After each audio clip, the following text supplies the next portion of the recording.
The winter this year was brutal. Snow fell relentlessly, burying all roads and paths. Our little village, quiet and peaceful, found itself cut off from the world, as if buried alive. No one knew what was worse, hunger, cold, or what lived in the forest.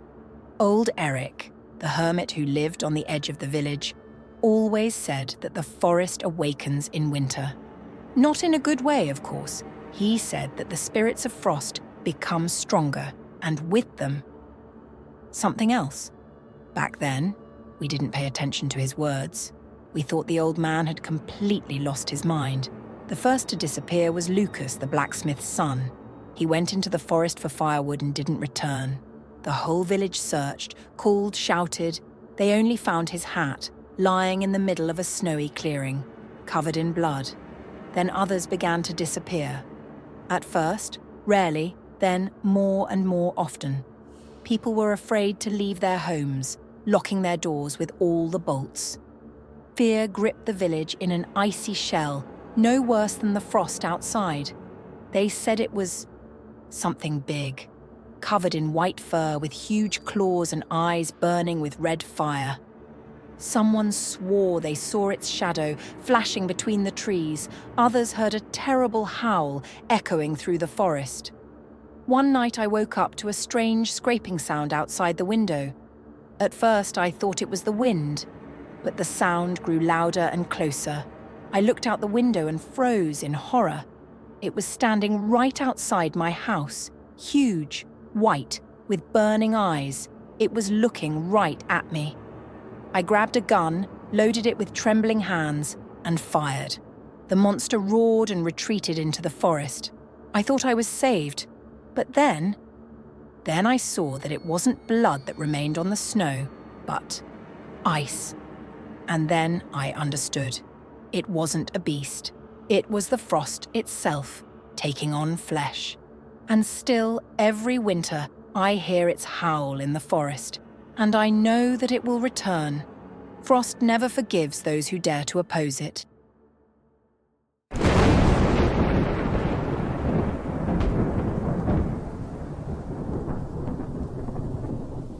John recently moved into an old house on the outskirts of the city.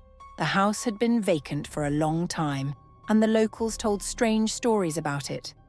John, skeptical of such tales, believed they were merely superstitions. He was glad to have the opportunity to live in a quiet place, away from the city's hustle and bustle. The house was grand with high ceilings and antique furniture, but it also filled John with a sense of unease. One night, as John was preparing for bed, he noticed a strange reflection in the mirror. It moved independently of him, and it seemed as if someone else was in the mirror. At first, John thought it was a trick of the light, but over time, the reflection became more distinct and frightening. It appeared to be watching him, and John began to feel a cold fear creeping up his spine. John decided to get rid of the mirror, but each time he tried to move it, it became heavier, and eventually, he couldn't budge it. At night, the reflection began to emerge from the mirror, and John realized it was the ghost of the house's previous tenant, who had died under mysterious circumstances. The ghost was shrouded in darkness, its eyes glowing with a cold light. John felt his life was in danger.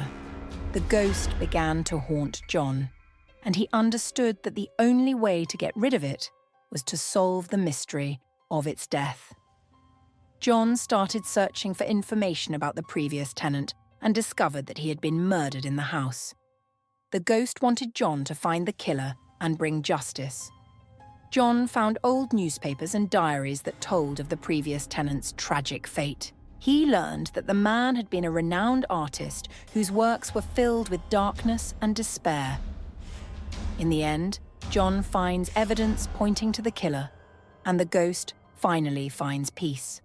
But when John looks into the mirror again, he sees that his own reflection has disappeared.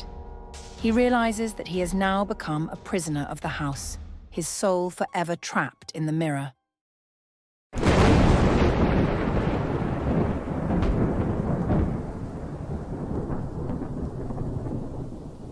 Sometimes the lens sees more than the human eye.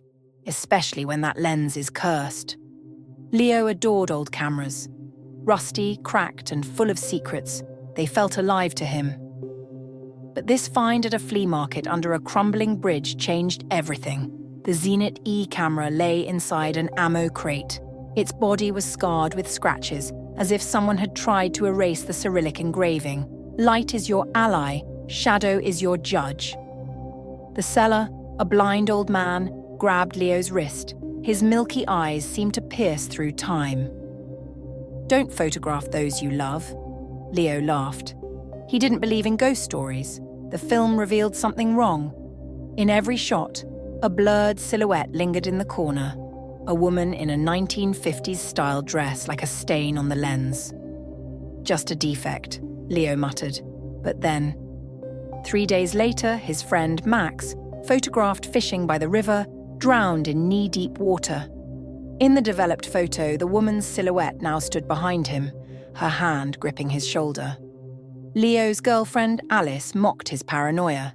He snapped a picture of her holding crimson roses outside a cafe. When the film developed, the roses were black and rotted. "This is impossible," Alice stabbed her finger at the photo. An hour later, a truck T-boned her car. Among the wreckage lay a bouquet, a perfect match to the one in the photo.